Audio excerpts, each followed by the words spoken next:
All right, just got done doing a transmission service on this car. We did the conductor plate, new filter, all new fluid, and the 13-pin connector. The last 13-pin connector failed, and I got transmission fluid up into the TCU. The wiring harness wicked up the transmission fluid up into the TCU and burnt the TCU out. So I ordered another one off of eBay. That came in, and same thing. It was covered in transmission fluid. So what I did was I ended up going with an MK Ultra TCU tune.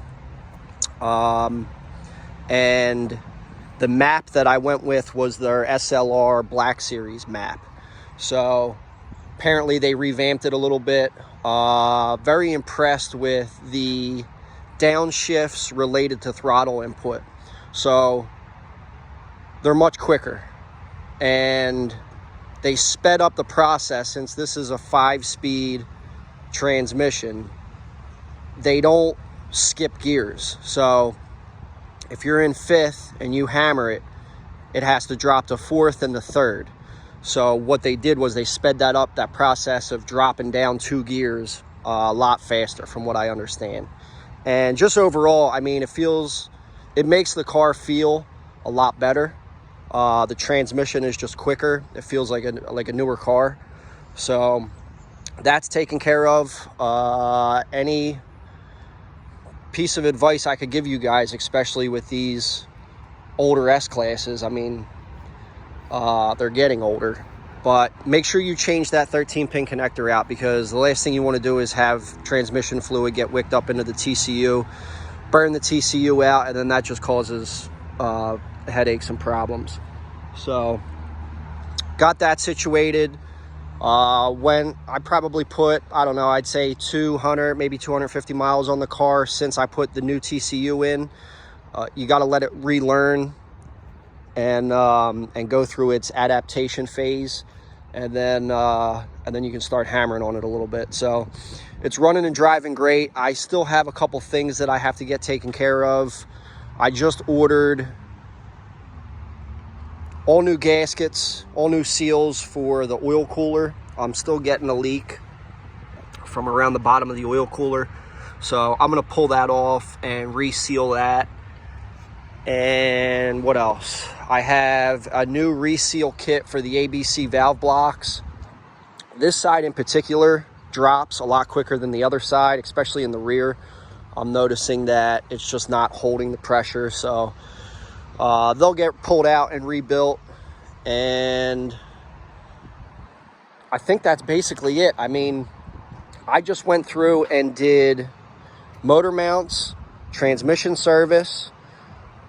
We did all new plugs, wires, coil packs. It needs to be cleaned really well. I just put a brand new radiator in it.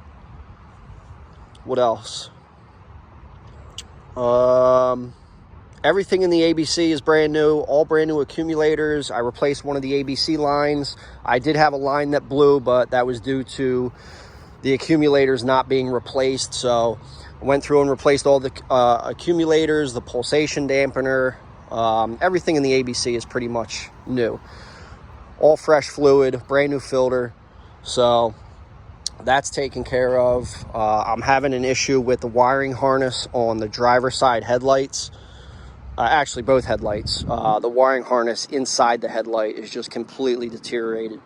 So I ordered another OEM headlight off of eBay that I'm going to put in for the time being. I was going to buy retrofit HID xenon headlights off of eBay, but they're just too expensive, and I just want to go with something that's factory and OEM for now. What I may do is I may buy new lenses and replace the lenses, but other than that, I mean, this thing's pretty much done. So I have 4 brand new tires for it that I'll get mounted and balanced, and then I also have the 3-piece HRE wheels that will go on at some point. I attempted to have tires mounted on those wheels, and one of the front wheels is bent. So now I'm trying to figure out what I'm going to do. I mean, chances are I'm going to have to ship it out to California to HRE and have them replace the barrel. The barrel's going to have to get sent out, not the barrel, the front lip of the wheel is where it's bent and it's not sealing. So they're going to have to send that out, have it chromed, and then reassemble it, put everything back together, and then ship it back out to me. And I have no idea how long that's going to take. It's probably going to take a couple months.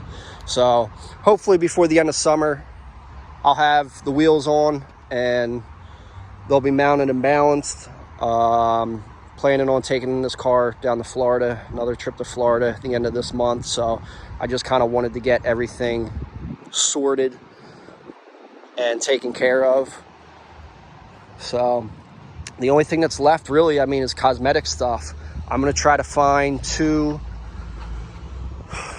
quarter windows that aren't delaminated like that, and then maybe have the whole car retinted. There's a couple small dings and dents. There's one back where the S55 emblem is on the trunk. I don't know if you'll be able to see it, but maybe have a PDR guy come out and just pop out a couple small dents and dings here and there. And then the only other thing that the exterior needs is the front and the rear bumpers have a little bit of clear coat fade. So I may have these pulled off and resprayed, and then at the same time I can just have the whole car paint corrected. Once it's clean, I mean, it cleans up really well. The paint's still in really good shape other than the two bumpers. So I'll have them pulled off and resprayed, and then maybe just send it out for a paint correction, or I'll do it myself. I haven't decided. As far as the interior is not too bad. There's some spots that need attention, like this vent here that could be replaced. If I could find an A-pillar in this alpaca gray color, that would be nice. Maybe replace that. The seats aren't terrible. They could probably use a steam. Same thing with the wheel. But overall, I mean, the interior is in pretty good shape. I was never a fan of light color interiors until I bought this car. I really don't like the tan, but this gray is actually really nice, and it's grown on me. It's just classy, looks good, especially when it's clean. It's hard to keep it clean, but I don't drive it that much, so when I take it out, it's nice. So that's basically everything with this car. Like I said, I'm going to tackle this oil cooler, seal that up, take a pressure washer and clean this engine bay.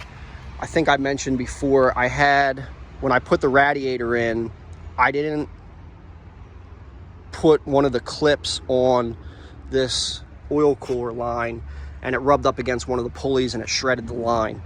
After it shredded the line, it just threw oil all over the engine. I mean, just everywhere. So I had it towed back, took the line off. I actually sent the line to my local hydraulic shop. They repaired the line, and I put it back on, and it's been fine ever since. So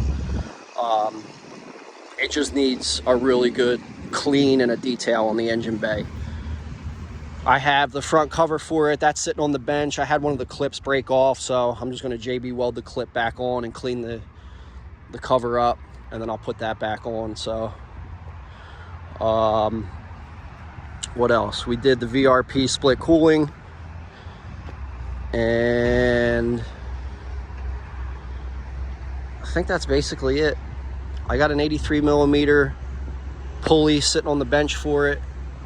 That'll go on with a tune at some point, but probably not any time before I take this car to Florida at the end of April. So that's the update with the S-Class, and hopefully we can start working on the CLK and this new C63 AMG that I just picked up. So that's the update, and thanks for watching.